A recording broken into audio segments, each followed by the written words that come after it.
Ce qui est en train de se passer dans le détroit d'Ormuz pourrait faire basculer l'équilibre mondial. Et pourtant, personne n'en parle assez. En moins de 24 heures, l'Iran a franchi un cap. 2 navires saisis, dont un lié à des intérêts israéliens et un autre appartenant à une compagnie grecque. Ce n'est plus un incident isolé, c'est un signal stratégique. La question est simple. Est-ce qu'on assiste au début d'un verrouillage du détroit le plus crucial du monde? Mercredi, très tôt dans la journée, tout s'accélère dans le détroit d'Ormuz, ce couloir maritime ultra stratégique par lequel transite une part essentielle du pétrole mondial. Les gardiens de la révolution iranienne lancent une opération coordonnée en pleine zone de navigation internationale. Premier cas, le MSC Francesca. Selon Téhéran, ce porte-conteneur serait lié à des intérêts israéliens. C'est sur cette base que l'Iran justifie son intervention. Des unités navales iraniennes interceptent le navire, prennent le contrôle de sa trajectoire et le redirigent vers les côtes iraniennes. Mais ce n'est pas tout. Deuxième opération, quasiment simultanée, l'Epaminondas, un navire battant pavillon libérien, propriété d'une compagnie grecque. Cette fois, l'Iran avance un autre argument, mise en danger de la sécurité maritime. Concrètement, cela signifie que l'Iran accuse le navire d'avoir violé certaines règles de navigation dans la zone, mais sans donner à ce stade de preuves détaillées. Dans les deux cas, le mode opératoire est le même. Interception en mer, prise de contrôle, puis déroutement forcé vers les eaux iraniennes.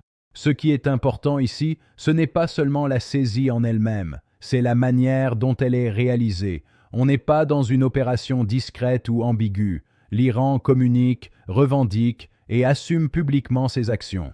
Il s'agit clairement d'un acte de souveraineté maritime affiché. Et surtout, en ciblant 2 navires différents, avec 2 justifications différentes, l'un politique, l'autre sécuritaire, Téhéran envoie un message beaucoup plus large. Personne n'est intouchable dans cette zone, ni les intérêts israéliens, ni les acteurs commerciaux internationaux. Le détroit devient, de fait, un espace sous pression constante, où chaque navire peut potentiellement être contrôlé, arrêté ou utilisé comme levier géopolitique. Pour comprendre cette séquence, il faut sortir de l'événement brut et regarder la dynamique globale. Parce que ce qui se passe ici n'est pas une réaction improvisée. C'est une montée en pression progressive qui atteint un nouveau seuil. D'abord, il y a le facteur déclencheur immédiat. Moins de 24 heures avant ces saisies, un porte-conteneur est pris pour cible au large d'Oman. On passe donc d'un tir à une saisie, d'une intimidation à une prise de contrôle directe. C'est une escalade très nette dans la posture iranienne.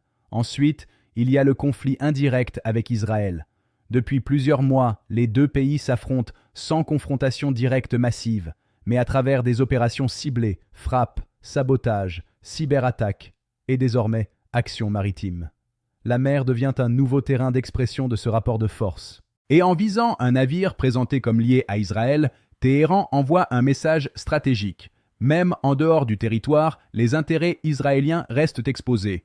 Troisième élément clé, la pression occidentale. Les sanctions économiques, les restrictions sur les exportations de pétrole iranien, les tensions avec les États-Unis, tout cela pousse l'Iran à chercher des leviers de réponse. Et le détroit d'Ormuz est précisément l'un des plus puissants. Pourquoi? Parce que c'est un point de passage obligé. Une part énorme du pétrole mondial y transite chaque jour. Bloquer, ralentir ou simplement menacer ce flux suffit à créer une onde de choc sur les marchés. Enfin, il y a une dimension plus stratégique encore. En multipliant ces opérations, l'Iran teste les limites. Jusqu'où peut-il aller sans déclencher de réponse militaire directe? Jusqu'où la communauté internationale est-elle prête à tolérer ce type d'action? Ce qu'on observe ici, c'est une phase de calibration. Chaque action n'est pas seulement un message, c'est aussi un test. Et pour l'instant, l'Iran montre qu'il est capable de monter d'un cran sans être immédiatement stoppé, ce qui, mécaniquement, ouvre la porte à une suite encore plus tendue. Derrière ces interceptions, il y a une logique beaucoup plus profonde qu'un simple coup de pression ponctuel. L'Iran est en train de redéfinir, dans les faits, les règles du jeu dans le détroit d'Ormuz. Officiellement, ce passage est une voie maritime internationale. En théorie, tous les navires peuvent y circuler librement, mais dans la pratique, Téhéran envoie un message très différent. La liberté de passage dépend désormais de ses propres conditions. Et c'est là le cœur du problème. En interceptant ces navires, l'Iran ne cherche pas seulement à répondre à une menace ou à sanctionner un comportement. Il cherche à imposer une forme de contrôle implicite, un contrôle qui ne dit pas son nom, mais qui fonctionne comme tel. Concrètement, cela signifie quoi? Cela signifie que chaque compagnie maritime doit désormais intégrer un nouveau paramètre, le risque iranien. Est-ce que mon navire peut être intercepté?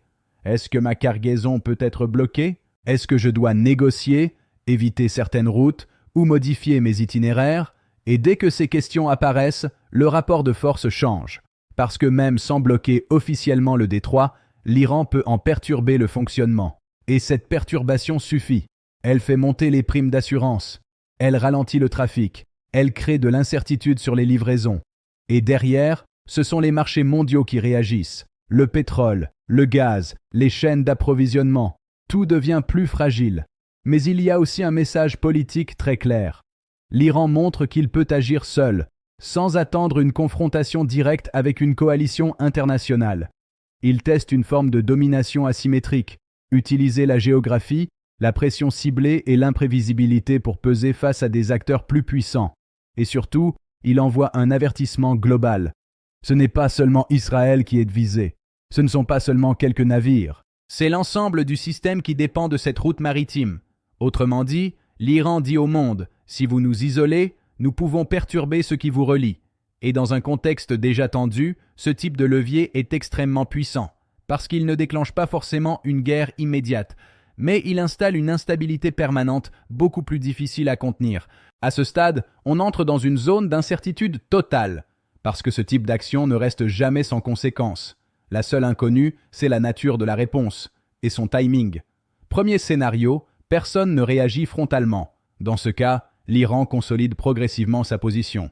Chaque interception devient une nouvelle norme implicite. Le contrôle du détroit d'Ormuz ne serait plus seulement géographique, mais politique et militaire. Et plus cette situation dure, plus elle s'installe. Les compagnies maritimes s'adaptent, les États temporisent, et l'Iran gagne sans confrontation directe une forme de pouvoir stratégique sur une artère vitale du commerce mondial. Deuxième scénario, une réponse indirecte. Pression diplomatique, sanctions renforcées, escorte navale, opération de dissuasion, sans aller jusqu'à l'affrontement ouvert. C'est souvent la voie privilégiée. Mais le problème, c'est que ce type de réponse est lent et parfois insuffisant face à des actions rapides et ciblées comme celle-ci. Résultat, la tension reste élevée, avec un risque constant de dérapage. Troisième scénario, le plus critique, l'incident de trop. Un navire mal identifié, une interception qui tourne mal, un échange de tirs qui dégénère. Et là, on bascule. Parce que dans une zone aussi stratégique, la moindre étincelle peut déclencher une réaction en chaîne impliquant plusieurs puissances. Et c'est précisément ce qui inquiète les observateurs. Car aujourd'hui, toutes les conditions sont réunies pour une escalade. Une zone ultra sensible, des acteurs majeurs impliqués, des intérêts économiques vitaux et une démonstration de force assumée.